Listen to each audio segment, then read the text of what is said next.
اگر وہ بکری قیامت کے دن اللہ کی بارگاہ میں اس کے قانون کی بے لاب عدالت میں عمر کے خلاف یہ استغاثہ دائر کر دے، اے اللہ عمر وقت کا خلیفہ تھا، پل قابل مرمت تھا، اس نے مرمت نہیں کرایا، میرا پیر مروڑا گیا، تو میرے بھائی علی میں تو اس بکری کی بات کا بھی جواب نہیں دے سکتا، میں اتنے لوگوں کی شہادت کا کیا جواب دوں گا؟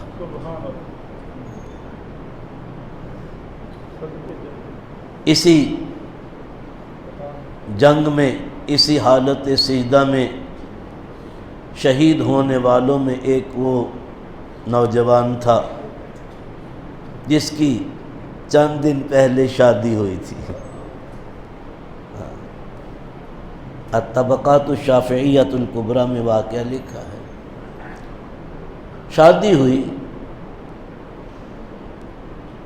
ادھر جہاد کی تیاری شروع ہو گئی، شادی کو چند دن ہوئے اور وہ اس کی تشکیل ہوئی میدان جنگ میں، وہی اس محاذ پہ تشریف لانے والوں میں تھا، وہ بھی شہید ہوا۔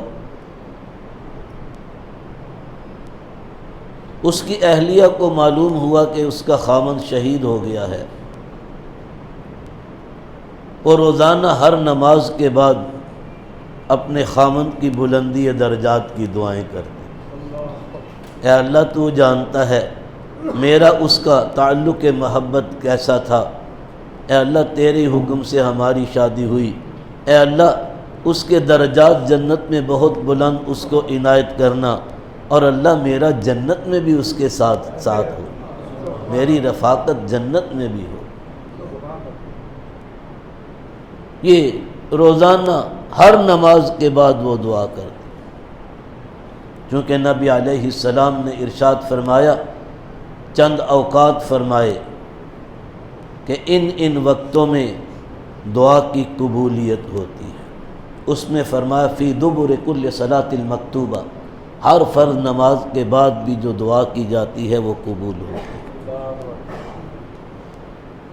جس طرح فرمایا روزے دار کی افطار کے وقت قبول ہوتی ہے، باپ کی دعا بیٹے کے حق میں قبول ہوتی ہے۔ تو میں نے عرض کیا وہ دعائیں کرتی، ایک دن حسب معمول عشاء کی نماز کے بعد دیر تک دعا کرتے کرتے تھکی ماندی تھی دن بھر کی، وہ مصلی پر ہی سو گئی، نیند آ گئی، سو گئی۔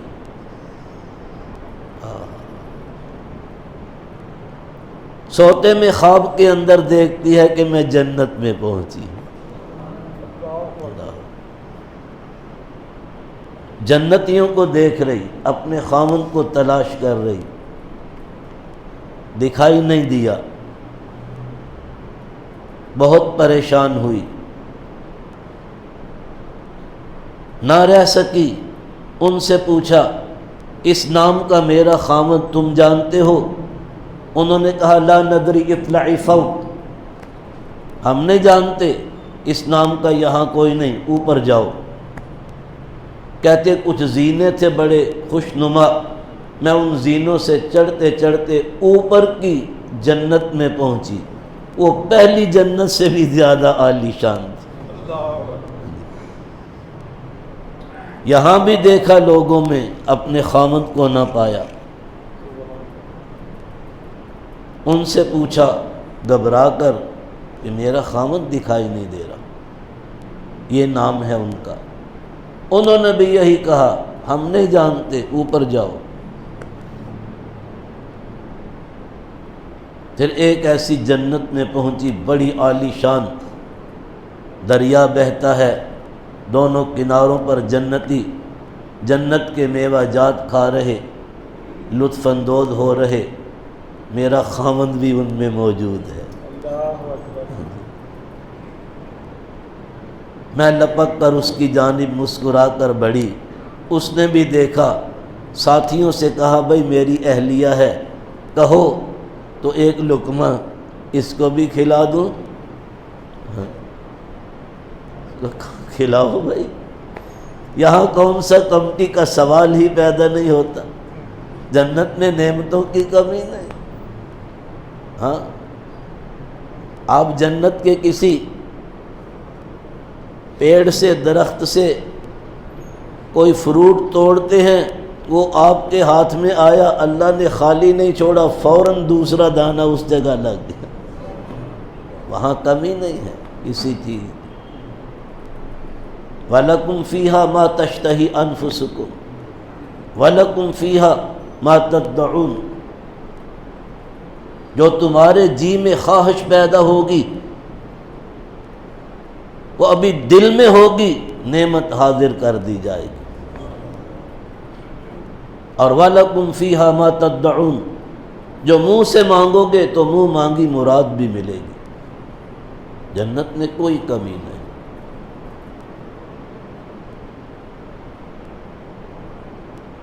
دنیا میں لوگ خواہشات کو پورا کرنا چاہتے ہیں، یہ خواہشات کے پورا ہونے کی جگہ نہیں۔ دنیا تو صرف ضرورت کو پورا کرو، اور ضرورت ہر درجے میں پوری ہو جاتی ہے۔ ایک شاہی محل میں بستا ہے، ایک جھونپڑے میں رہتا ہے۔ کیوں بھائی؟ رہائش کی ضرورت دونوں کی پوری ہو رہی ہے نہیں ہو رہی؟ ایک ریشم کے گدیلے پہ سوتا ہے، ایک زمین پر ہی بغیر کچھ بچھائے لیٹ جاتا ہے۔ جب دونوں کو نیند آ گئی تو سونے کے بعد ایک جیسے، کوئی فرق نہیں، وہ بھی سویا پڑا، وہ بھی سویا پڑا۔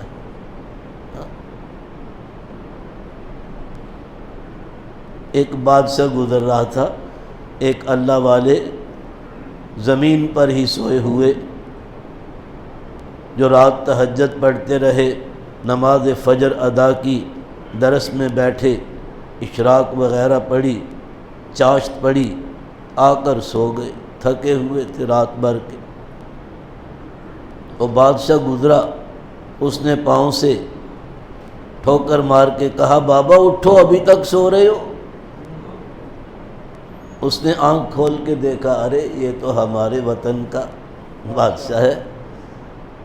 اٹھ کے بیٹھ گیا، کہتا ہے بابا کہو رات کیسی گزری؟ کہتا ہے کچھ تیرے جیسی، کچھ تیرے سے اچھی۔ کچھ تو تیرے جیسی اور کچھ تیرے سے بھی بڑھیا۔ وہ بڑا حیران ہوا، ارے میرے جیسی؟ وہ کیسے؟ اور مجھ سے بھی اچھی؟ اور زیادہ چوکنا ہو گیا یہ سن کر۔ بابا وہ کیسے؟ کہا تو سو گیا، میں بھی سو گیا، سوتے میں دونوں کی ایک جیسی۔ سوئے پڑے کو کیا کہاں سویا ہے؟ ریشم کے گدیلے پر ہے، پتھریلی زمین پر یا کچی زمین پر، سو گیا بس ایک جیسے۔ ہاں یہ تو ہے ایک جیسی، پر میرے سے اچھی وہ کیوں کر؟ کہا تو جب تک بیدار رہا بدماشیاں کرتا رہا، جب تک میں بیدار رہا اللہ اللہ کرتا رہا، وہ تیرے سے اچھی۔ چوٹ لگی نا دل پر، تو بادشاہ کہتا ہے بابا جی خدا کی قسم آپ کی سوتے میں بھی مجھ سے اچھی، بیداری میں بھی مجھ سے اچھی۔ ہاں، پوچھا گیا یا رسول اللہ جو کچھ ہم کرتے ہیں ملائکہ لکھتے ہیں، جب آدمی سو جاتا ہے تو فرشتے کیا کرتے ہیں؟ یہ لکھنے والے۔ فرمایا جو کرتے کرتے سو جائے وہی لکھتے ہیں۔ اب کہو اللہ اللہ کرتے، آیات پڑھتے، سورتیں پڑھتے، ذکر و اذکار کرتے سو گیا، تو تا آنکھیں بیدار نہ ہو وہ لکھتا جا رہا ہے، ذکر کر رہا۔ اور اگر خدا نخواستہ کسی کو گالیاں دیتے یا برا بھلا کہتے ہوئے یا چغلیاں کرتے ہوئے سو گیا تو اس لیے وہ بادشاہ کہہ رہا ہے بابا تیری سوتے میں بھی مجھ سے اچھی، بیداری میں بھی مجھ سے اچھی۔ تو میں یہ عرض کر رہا، وہ کہتا ہے بیوی ہے میری، ایک لقمہ اس کے منہ میں بھی دے دوں؟ ہو بھائی، یہاں کون سی کمی واقع ہوگی؟ وہ آگے بڑھی، اس نے ایک لقمہ اس کے منہ میں دیا، معاً اس کے ساتھ اس کی آنکھ کھل گئی۔ جب آنکھ کھلی تو لقمہ حلق سے اتر رہا تھا، ایک لقمہ کہاں کا تھا؟ جنت کا۔ ہاں، لکھا ہے اس کے بعد وہ لڑکی 100 برس تک زندہ رہی، 20 برس کی تھی جب اس کو خامند کی شہادت کے بعد یہ خواب کا معاملہ پیش آیا۔ 100 برس بعد میں جیتی رہی، 1 صدی، 120 سال کی ہو کر وہ فوت ہوئی، لیکن پوری 1 صدی میں اس نے نہ کچھ کھایا نہ پیا۔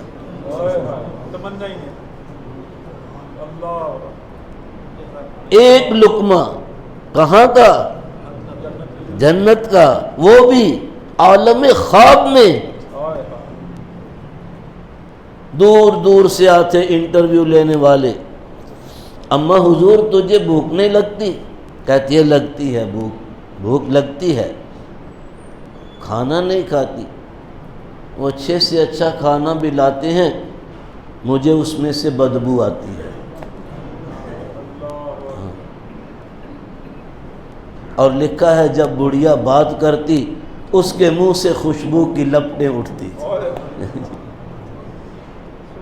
قرآن کہتا ہے وَالْأَحْيَاءُ عِنْدَ رَبِّهِمْ يُرْزَقُونَ، زندہ ہے، خبردار خیال میں بھی مت لانا کہ وہ مردہ ہے۔